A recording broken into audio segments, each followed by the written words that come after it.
दक्षिण अफ्रीका। कहाँ की? दक्षिण अफ्रीका। तो आप ध्यान रखिएगा कि पढ़ाई 1889 यहाँ से तो कुछ विवरण है, और इसके बाद जितने भी संस्था है, नडाल, इंडियन कांग्रेस, जो भी स्थापना किए थे वह सारे का सारे यहाँ तक जो है वह दक्षिण अफ्रीका में किए थे। कहाँ? दक्षिण अफ्रीका में। तो इसको याद रखिएगा। चलिए अब समझिए ये किसकी बात हो रही है इसमें? गांधी जी की। किसकी बात? गांधी जी की। इसमें जितने भी बात है किसकी है? गांधी जी की है। पढ़ाई हुआ 1889 से 1891, यानी 1889 ईस्वी में उन्होंने इंग्लैंड गए थे वकालत की पढ़ाई करने के लिए। किसकी पढ़ाई? वकालत। और उसी को हिंदी में क्या है, अंग्रेजी में क्या कहते हैं? वह बैरिस्टर। क्या कहते हैं? बैरिस्टर। तो 1889 से 1891 में उन्होंने इंग्लैंड में हुआ वकील की पढ़ाई की है। वहाँ पर जब पढ़ाई उनका पूर्ण हो गए तो अब बताइए कि सिर्फ आपको डिग्री ले लेने से आप रियल में अच्छे वकील नहीं कहलाएंगे। आपको प्रैक्टिकल चाहिए। क्या चाहिए? प्रैक्टिकल। जब तक आप प्रैक्टिकल नहीं करेंगे, कुछ केस नहीं लड़ेंगे, तब तक आप में न तो इतना ज्ञान हो पाएंगे और न ही लोग आपके बारे में जानेंगे कि वो अच्छे वकील है या नहीं है। सही बात है कि नहीं है? तो अब तो उनको मान लीजिए, जब मान लीजिए उसको डिग्री मिल गए तो अब उसे क्या चाहिए था? वकालत करने के लिए जगह। तो जैसे ही घर पर आए इंडिया, और इंडिया में उन्होंने कुछ दिनों तक रहे, यानी 3 वर्षों तक। इसी 1893 ईस्वी में दक्षिण अफ्रीका के मुस्लिम व्यापारी दादा अब्दुल्ला से मुलाकात हुई। 1893 ईस्वी में दक्षिण अफ्रीका के मुस्लिम व्यापारी दादा अब्दुल्ला से मुलाकात हुई, और दादा अब्दुल्ला ने महात्मा गांधी से बहुत सारे बातें कही। कहाँ की? दक्षिण अफ्रीका के बारे में। और उस समय दक्षिण अफ्रीका में गोरे और काले को लेकर के काफ़ी भेद थे। गोरे और काले को लेकर के काफ़ी भेद, यानी गोरे सब काले आदमी को देखना भी पसंद नहीं करते थे। तो दादा अब्दुल्ला ने गांधी जी से आग्रह किए कि आप चलिए हमारे यहाँ जो है आप वकालत कीजिएगा और हम लोगों के पक्ष से आप लड़िएगा, यानी हम लोगों का वकील आप हुए। हम आपको समर्थन देते हैं और हमारे पास बहुत सारे लोग हैं, सभी लोग आपको समर्थन करेंगे और आप चलिए और वहाँ पर आप, है ना, वकालत कीजिए। तो जब वहाँ गांधी जी ने पहुँचे तो वहाँ पर वह क्या देखे? काले और गोरे में भेद। उससे दुखी हुआ, काफ़ी मात्रा में उन्हें दुख पहुँचा, लेकिन इसको लेकर के बहुत ज़्यादा उन्होंने टारगेट नहीं कर पाए, क्योंकि अगर मान लीजिए चरम सीमा पर हो, अचानक से आप किसी भी चीज़ पर टारगेट नहीं कर सकते हैं। इसके लिए आपको कुछ समय चाहिए, आदमी का संगठन चाहिए। तो उन्होंने एक यात्रा की। कौन सी यात्रा? देखिए ये बहुत इम्पोर्टेंट है। वो डरबन से लेकर के प्रिटोरिया, डरबन से लेकर कहाँ तक? प्रिटोरिया। और इस यात्रा के बीच में एक स्टेशन आते हैं, वो मेरिन्सबर्ग। कौन सा स्टेशन? मेरिन्सबर्ग। इसमें जिस जगह पर महात्मा गांधी बैठे हुए थे प्रथम में, गोरे सब जब चढ़े तो उसे क्या कि उतार दिए, कान पकड़ के उतार दिए। कहा भागो, काले सब कहाँ से आ जाते हैं, उतरो। उसको कान पकड़ के उतार दिया हुआ। उसको बहुत बुरा लगा, बहुत ज़्यादा बुरा लगा।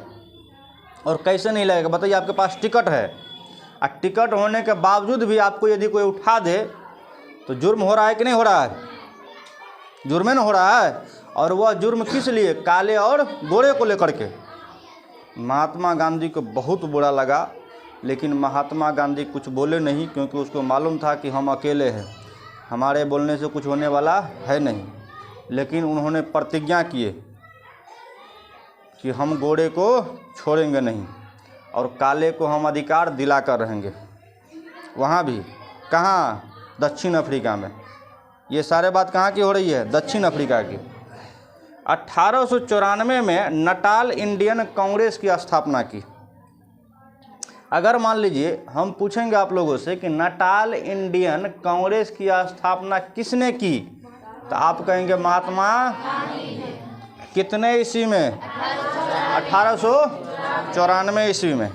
हम कहेंगे यदि मान लीजिए नटाल इंडियन कांग्रेस की स्थापना कहाँ पर हुई थी, दक्षिण, क्योंकि क्वेश्चन किसी भी टाइप से आ सकता है नहीं। और ये कन्फ्यूजिंग बच्चे को यहाँ होंगे, जब नटाल इंडियन कांग्रेस की स्थापना की बात करेंगे तो महात्मा गांधी तो ठीक है, लेकिन दक्षिण अफ्रीका ठीक नहीं लग रही है। लग रही है कि ये इंडिया में ही होना चाहिए। लग रहा है कि नहीं? अगर मान लीजिए, अगर आप तुक्का मान लीजिए मारेंगे, तो आप कहाँ मारेंगे? इंडिया में मारेंगे तुक्का। मारेंगे कि नहीं मारेंगे? बहुत सारे विद्यार्थी तुक्का भी मारते हैं, लेकिन यहाँ पर तुक्का आपके दिमाग में कभी आ ही नहीं सकते हैं कि वह दक्षिण अफ्रीका में होंगे। आ सकते हैं क्या? तो इसको याद रखिएगा, ठीक है। और ये क्वेश्चन जो है, समझिए, ये क्वेश्चन जो है एसएससी में भी कई बार पूछा गया है। एसएससी में ये वाला क्वेश्चन रेलवे में पूछा गया था। किस में? रेलवे में। रेलवे में तो ऑब्जेक्टिव रहते हैं ना, इसमें सब्जेक्टिव नहीं रहेंगे। आपको ओनली फॉर क्या रहते हैं? ऑब्जेक्टिव। आपको सिर्फ घेरना है। जैसे आप लोग OMR सेट में नहीं घेरते हैं, बस घेरना है बस। 1903 ईस्वी में हुआ। 1903 ईस्वी में द इंडियन ओपिनियन की स्थापना किए हुआ। द इंडियन ओपिनियन की स्थापना कितने ईस्वी में? 1903। द इंडियन ओपिनियन कहाँ पर स्थापना हुई थी? आप बताइए तो। आप ओपनी में दक्षिण अफ्रीका।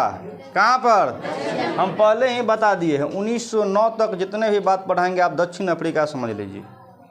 कहाँ की बात हो रही है? दक्षिण अफ्रीका की। तो ये भी इम्पोर्टेंट है, उसको भी याद रखिएगा। अगला है 1904 में उन्होंने किस संगठन की स्थापना की है? तो फिनिक्स। कौन सी संगठन? फिनिक्स। ये भी कहाँ है? दक्षिण अफ्रीका। किसने किए थे? महात्मा गांधी। अगला है प्रथम सत्याग्रह। सुन लीजिए, ये इंपॉर्टेंट क्वेश्चन क्या बनता है कि प्रथम सत्याग्रह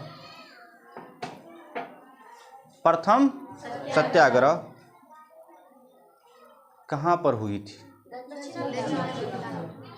भारत में प्रथम सत्याग्रह कहाँ हुई थी? चंपारण। भारत में यदि पूछ देंगे प्रथम सत्याग्रह तो चंपारण, और ओनली फॉर पूछ देंगे प्रथम सत्याग्रह कहाँ हुई थी तो दक्षिण अफ्रीका। भारत का नाम नहीं लेंगे तो दक्षिण अफ्रीका, और भारत का नाम लेंगे तो याद रखिएगा चंपारण। समझ में आया ये बात? हुआ। अब चलिए, तो प्रथम सत्याग्रह कितने ईस्वी में? 1906 में। तो ये ऑल ओवर है, वर्ल्ड की बात है। लेकिन भारत में बताइए प्रथम सत्याग्रह कब? 1917 में। भारत में प्रथम सत्याग्रह 1917 में। जगह की नाम चंपारण।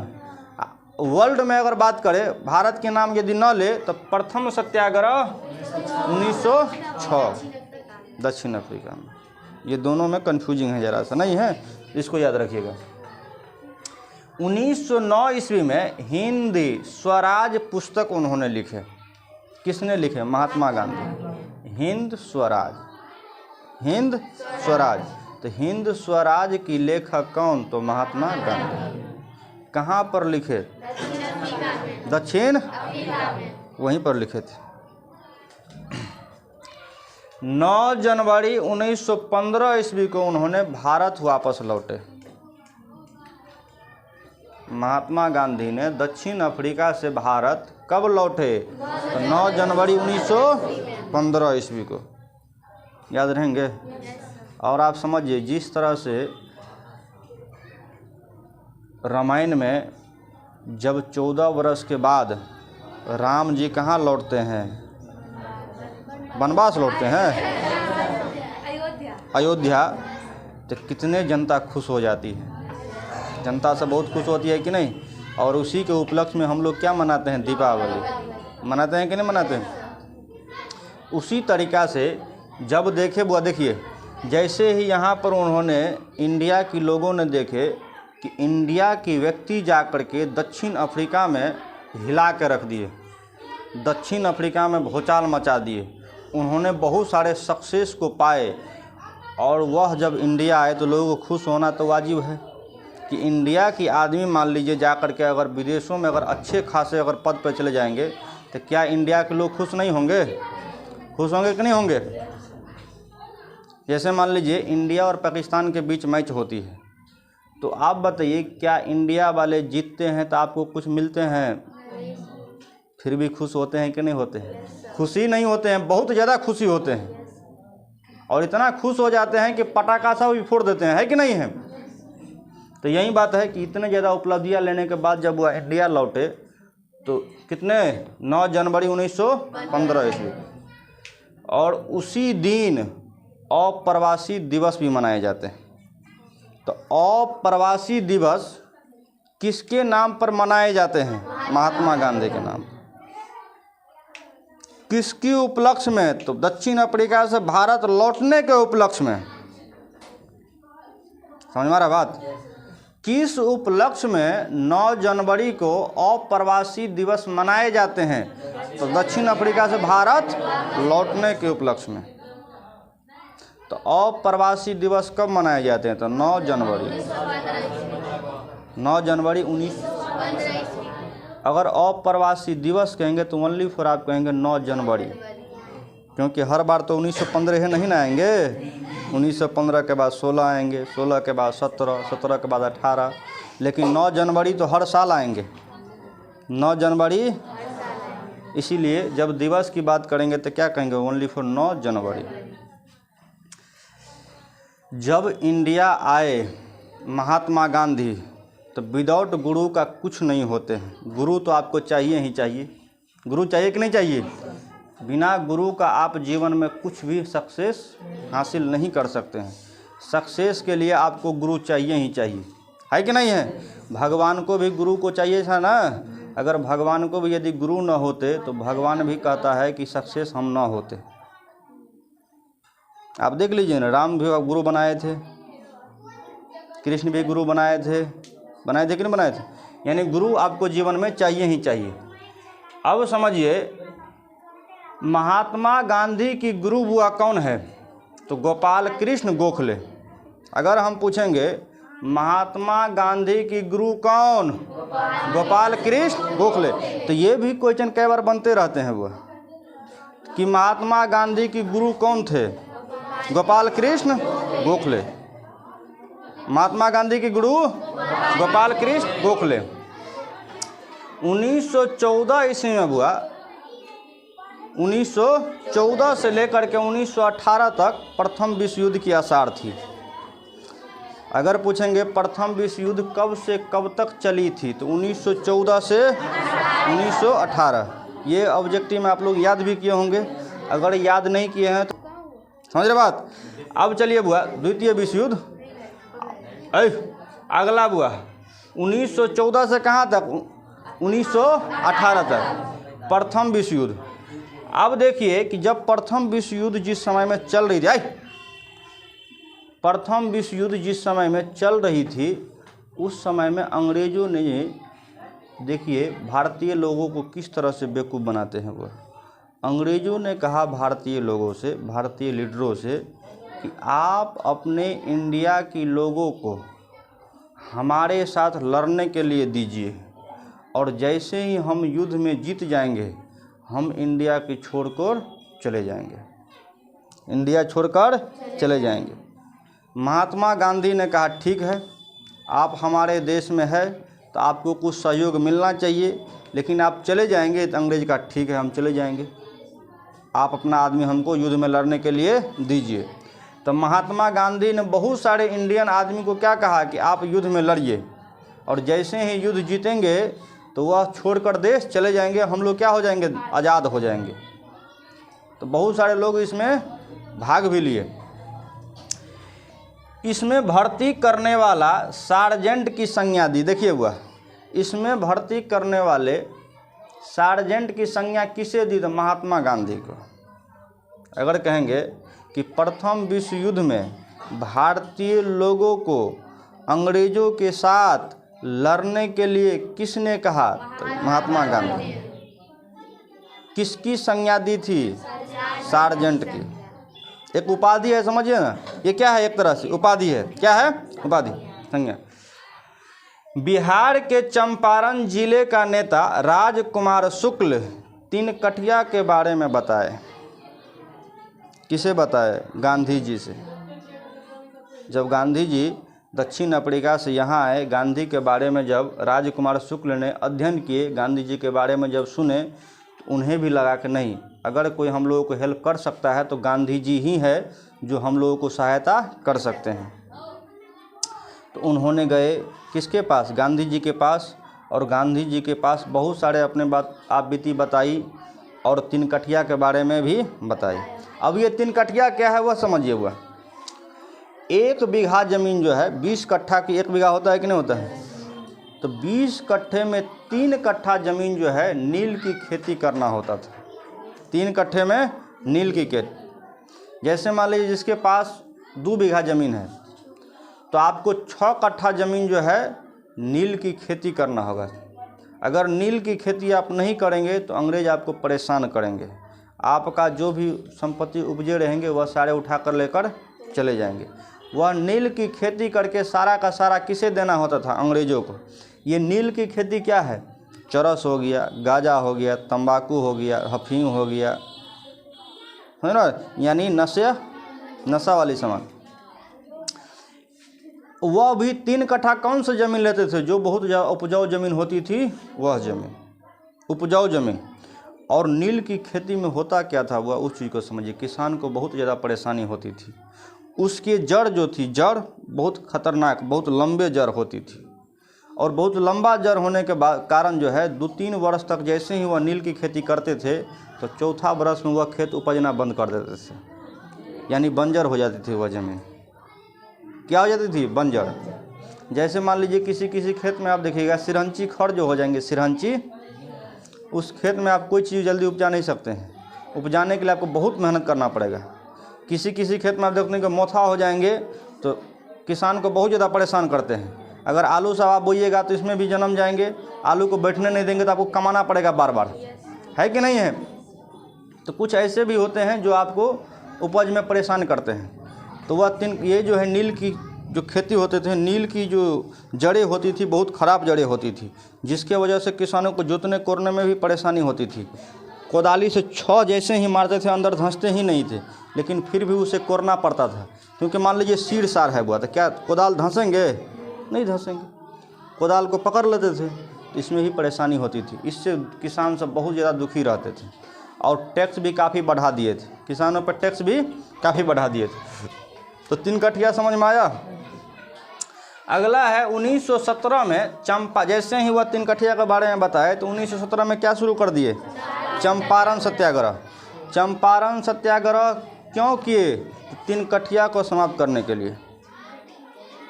3 कठिया समझ में आ रहा बात? अगर मान लीजिए पूछेंगे कि चंपारण सत्याग्रह गांधी जी ने क्यों शुरू की थी? 3 कठिया समाप्त करने के लिए। कोई दिक्कत इसमें? कितने ईस्वी में? 1900। इसमें भी उन्होंने सक्सेस हो गए। अंग्रेज़ों ने उसे छूट दे दिए, कहा अब नील की खेती नहीं करेंगे। और जितना टैक्स बढ़ाए थे 25% टैक्स भी छोड़ दिए। अगर मान लीजिए 50 हुए होंगे तो 25% छूट दिया तो कितना हो गया? 25%। अगर मान लीजिए 40 होगा तो 25% उसमें से घटा दीजिए, 15 होगा। यानी नील की खेती तो बंदे हो गया। और दूसरा जितना टैक्स थे उस टैक्स में भी कितना किए? 25% की कमी कर दिए। तो बहुत ज़्यादा हुआ कि नहीं हुआ? रविंद्रनाथ टैगोर ने इसमें जब सक्सेस हुए तो रविंद्रनाथ टैगोर ने महात्मा गांधी को महात्मा की उपाधि दी।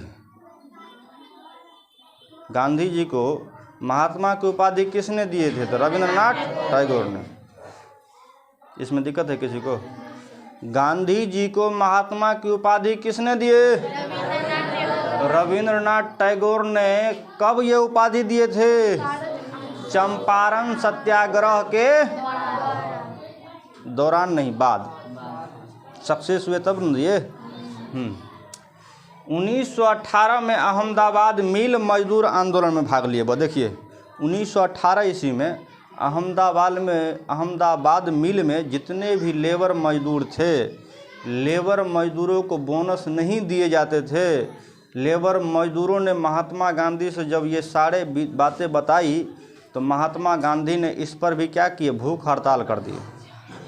जैसे ही भूख हड़ताल किए फिर से अंग्रेज़ों ने क्या हो गए? परेशान हो गए। और फिर से उन्हें क्या देने लगे, वह बोनस देने लगे। तो वहाँ भी उन्होंने क्या हासिल किया, सक्सेस हासिल की। हर जगह सक्सेस मिल रहा है कि नहीं मिल रहा है, समझ में आ रहा बात। तो बताइए सक्सेस क्यों उसे मिल रहा है, क्योंकि उन्होंने पूरे शिद्दत से मेहनत करते थे, पूरे विश्वास के साथ करते थे। उसके मन में लोभ लालच नहीं थे, यानी उसके दिमाग में ये नहीं था कि सिर्फ हम जिए बाकी कोई जिए या न जिए। उसके दिमाग में था कि सभी आदमियों को साथ लेकर चलना है कि नहीं है। जैसे नरेंद्र मोदी अभी कहते हैं कि नहीं कहते हैं, देते हैं नारा, इसी तरीक़ा का नारा कौन देते थे, महात्मा गांधी देते थे। तो महात्मा गांधी ने बहुत ज़्यादा जो है त्याग किए हैं जीवन में, रियलिटी में बहुत ज़्यादा त्याग किए हैं, काफ़ी मात्रा में त्याग किए हैं, समझ बात। दूसरे के लिए अपना बलिदान किए हैं, दूसरे के चक्कर में खुद जेल गए हैं, दूसरे के चक्कर में खुद जो है घुट घुट के जिए हैं, फिर भी लोगों को नहीं बताए हैं। एक ही गलती किए थे कि भगत सिंह को फांसी से नहीं बचाए। यहाँ से लोगों को बहुत ज़्यादा दुख होता है। अगर एक बार कह देते अंग्रेज़ों को कि आप भगत सिंह को छोड़ दीजिए, तो अंग्रेज़ तुरंत छोड़ देते हैं, क्योंकि अंग्रेज़ों ने महात्मा गांधी से पूछे थे आप क्या कहते हैं भगत सिंह के बारे में।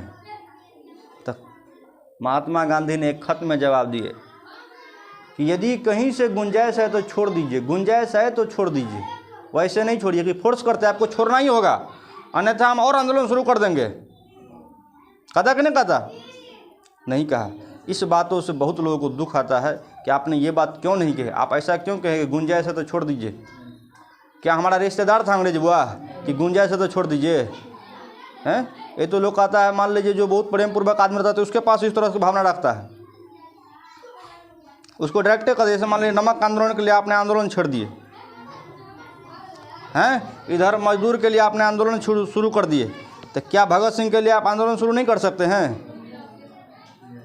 और अंग्रेज़ों को डर भी था कि महात्मा गांधी यदि आंदोलन शुरू कर देंगे तो फिर से बवाल हो जाएंगे, इसीलिए उसे पूछा भी, लेकिन उन्होंने ये एग्री नहीं की। तो गलती की कि नहीं, तो यहाँ से थोड़ा सा दिक्कत है। और कुछ कहानी है जो बताएंगे तो थोड़ा सा दिक्कत होगा। तो फिर आप इतना बात जो समझे है कि महात्मा गांधी जी को महात्मा क्यों कहते हैं, बापू सब कहते हैं, तो सभी बातें बता देंगे तो आप लोग नफरत भी करने लगेंगे यार। इसलिए नफरत वाला बात को छोड़ दीजिए, है ओनली फॉर अच्छाई बात को समझिए। बिना वीडियो में बता देंगे कि उसमें क्या क्या बुराई थी।